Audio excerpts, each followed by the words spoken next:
is from Robert Frost, The Mending Wall.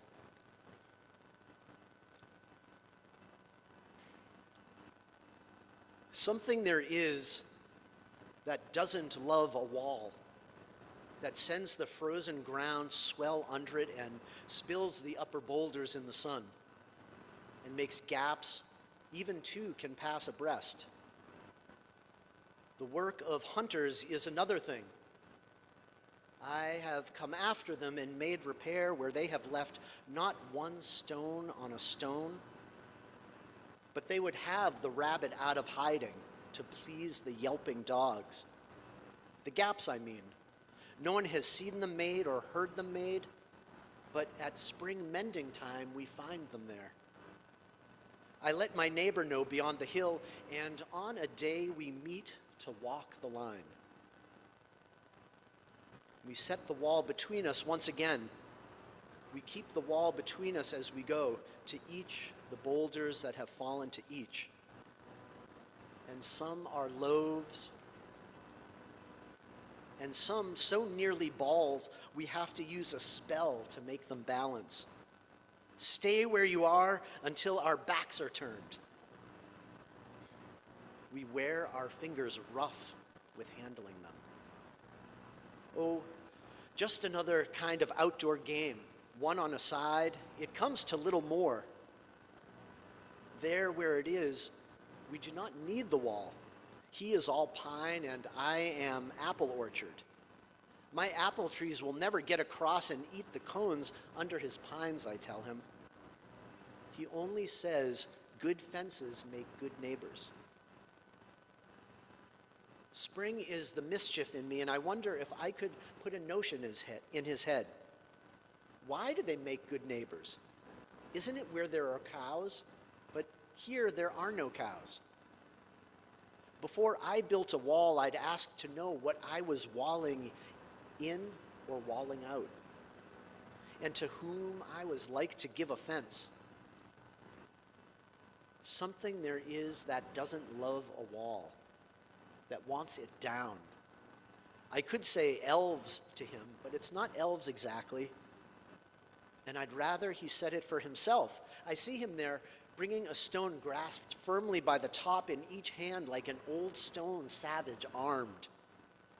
He moves in darkness, as it seems to me, not of woods only and the shade of trees. He will not go behind his father saying, and he likes having thought of it so well. He says again, good fences make good neighbors.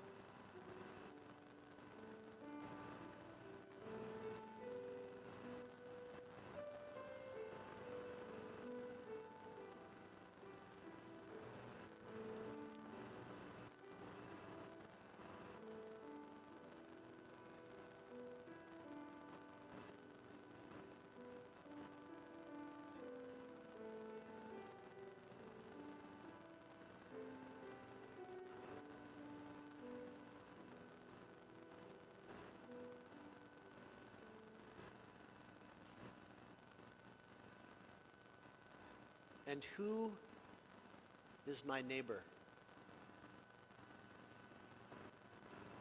Who is my neighbor?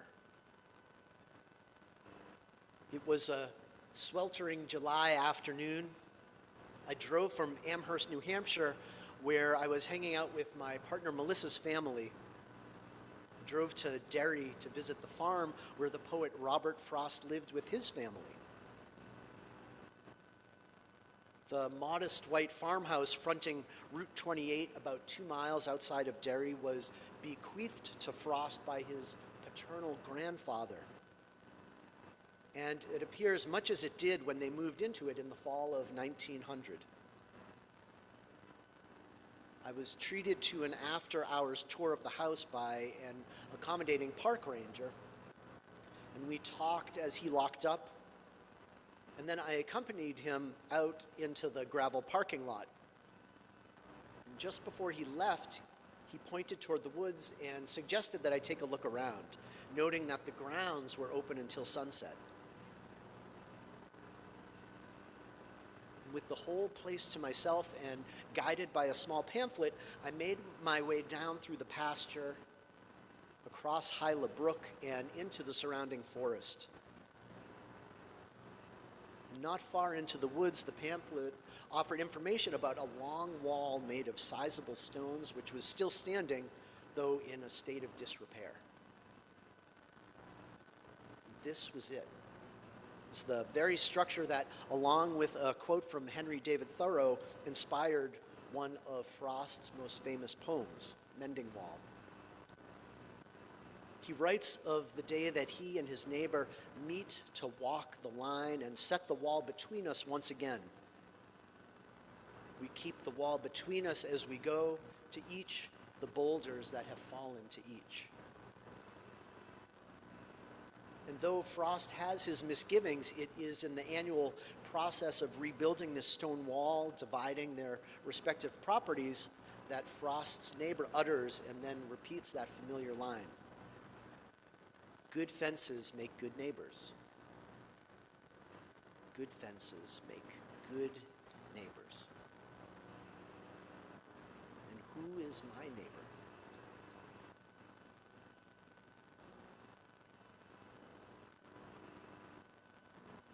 I remember a January day in 1994 climbing a parched, rocky hillside in northern Israel.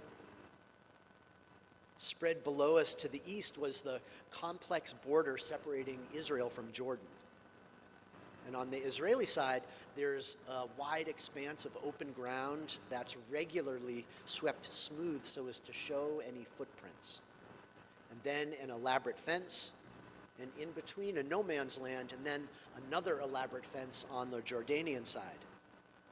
And it too bordered by a wide expanse, swept smooth. As we stood and looked out, photographing this surreal sight, a Jordanian jeep approached on the other side, and it stopped, and then two uniformed occupants began shouting over to us, gesturing wildly. And our guide explained, they're telling you no photos. No photos. And as fences go, it would be hard to find a better one than that. But it didn't then, and still doesn't now, seem to make for very good neighbors. Who is my neighbor? Now, of course, there's the fence along the southern border of the United States, that fence which has become a symbol of and touchstone for the deep polarity in this country. A fence that seems to divide Americans as much as it divides the United States from Mexico. That wall which was at the heart of a presidential campaign and a movement. And that fence, too, does not seem to be making very good neighbors. But who is my neighbor? That very question prompts one of Jesus' better-known tales, the one about the so-called Good Samaritan. And now, taken at face value, it sounds like a nice moralizing story, told by that loving Jesus that we can all admire. A person is in trouble, someone stops to help, try to be like that. What's not to like? But consider this commentary by Edwina Hunter, who's a professor at New York's Union Theological Seminary. And she wrote, that first audience, you can believe, was very much upset. Shocked is not too strong a word. Repulsed may not be too strong a word. No, Jesus' original audience was shocked because they and the Samaritans hated each other, despised each other. And she asks, so what does this parable have to say to us? And we can hear that only if we can translate it very personally. Whom do I? Whom do you despise or fear or hate so much that you hate even to speak their name?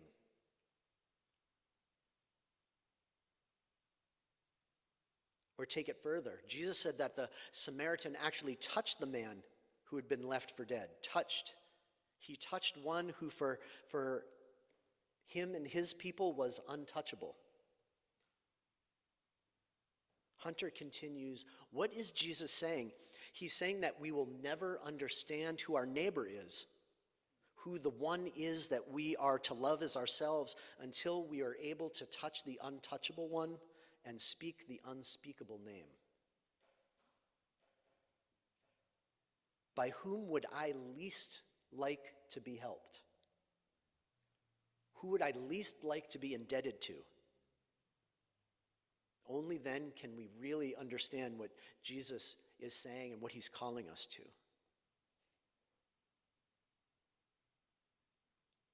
And who is my neighbor?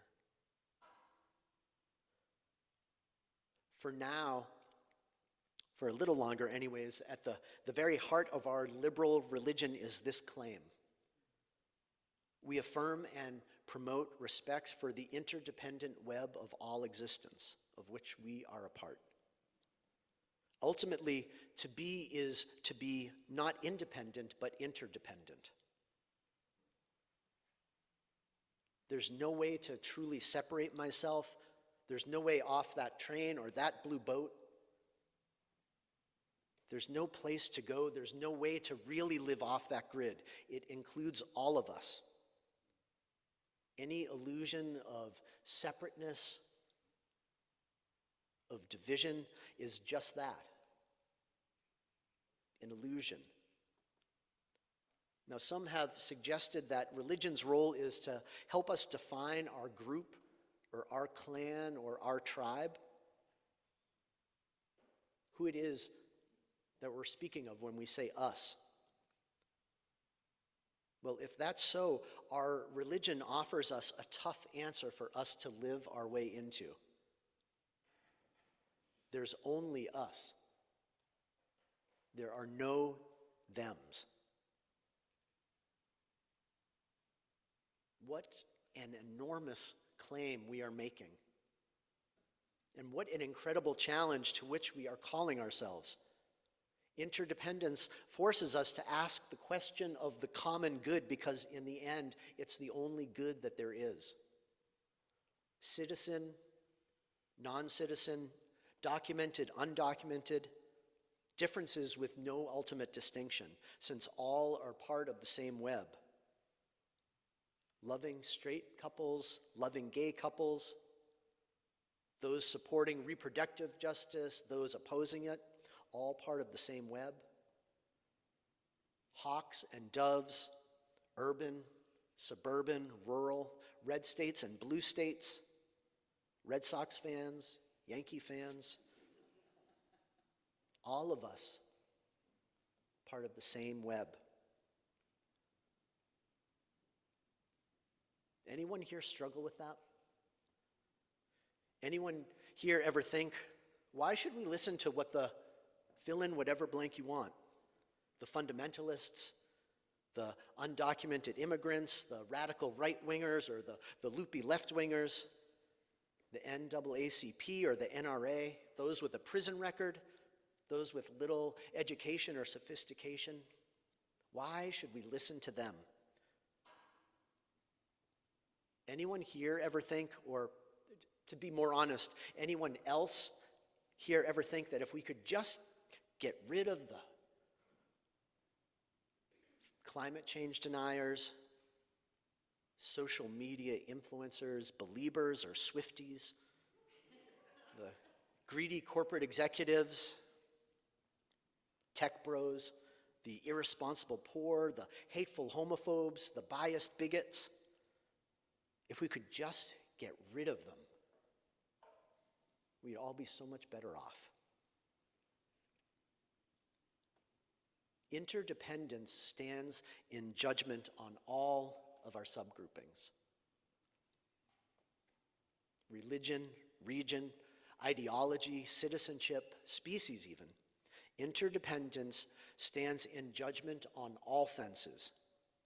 And interdependence declares, love your neighbor, and then insists that we're all neighbors. And who is my neighbor? Robert Frost decided, before I built a wall, I'd ask to know what I was walling in or walling out, and to whom I was like to give offense. Something there is that doesn't love a wall, that wants it down. Amen. Ashe and blessed be.